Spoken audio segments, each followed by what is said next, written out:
அப்பா இங்க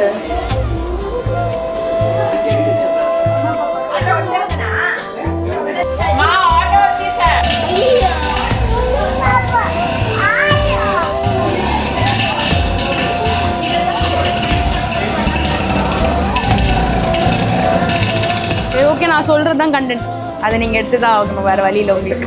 so 60th marriage Shashti of the Poorthi. So கரெக்டாக சொல்லிட்டேன். நீங்கள் தான் சொல்லணும் இதுக்கு மேலே. ஆமாம், நீங்கள் ரொம்ப கஷ்டப்பட்டு லைஃப்பில் ட்ராவல் பண்ணி வந்திருக்கீங்க. நம்ம வீட்டுக்கு சரண் வந்ததுக்கப்புறம் பார்த்தீங்கன்னா அப்படியே சேஞ்ச் ஓவர் ஆச்சு. இந்த 60 வருஷம் பட்ட கஷ்டத்தை இதுக்கப்புறம் கஷ்டம் இல்லாமல் நாங்கள் முன்னாடி நின்று பசங்களாக அவங்களை எடுத்துகிட்டு போகணும்னு ஆசைப்பட்றோம். என்னம்மா? ஆமாம் ஆமாம். ஸோ இனிமேல் நீங்கள் கொஞ்சம் ரெஸ்ட் எடுங்க, நாங்கள் பார்த்துக்குறோம்.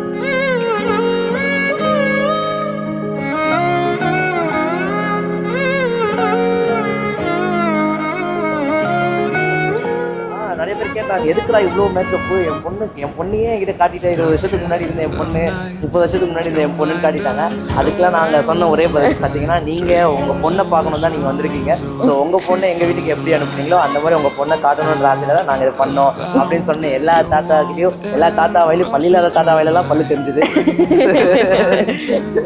ஸோ அவ்வளோ ஹாப்பியாக அவங்க எல்லாருமே என்ஜாய் பண்ணாங்க.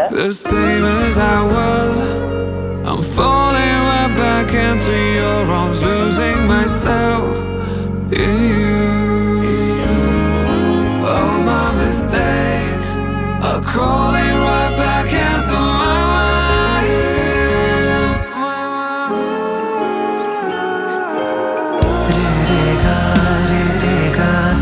Re ga ma ga re sa re ga re.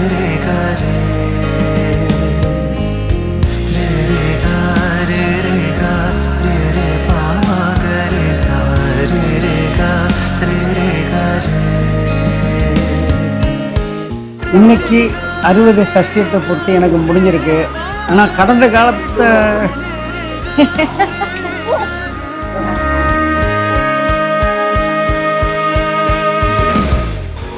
ஆனால் இன்னைக்கு அழுக வருது நினச்சா. ஆனால் அது வந்து ஆனந்தமாக இருக்குது, எனக்கு அழுகிறதுக்கும் ஒரு சந்தோஷமாக இருக்குது. ஏன்னா இந்த வாழ்க்கை அந்த அளவுக்கு எனக்கு பெரிய ஒரு சவாலான வாழ்க்கையை ஜெயிச்சுக்கிட்டு இருக்கோம். எங்கள் அப்பா அம்மாவையும் மாமனாரையும் கண்ணுக்கு முன்னாடி கொண்டு வந்து நிப்பாட்டினாங்க. அந்த ஒரு மூமெண்ட் என் வாழ்க்கையில் என்றைக்குமே இருக்கிறப்ப நிறையா மிஸ் பண்ணியிருக்கோம். ஆனால் இப்போ இல்லாதப்ப அதை நினச்சோன்னே நம்மள அறியாமல் வர்ற கண்ணீர் துளி தான் நமக்கு ஆனந்த கண்ணீர்.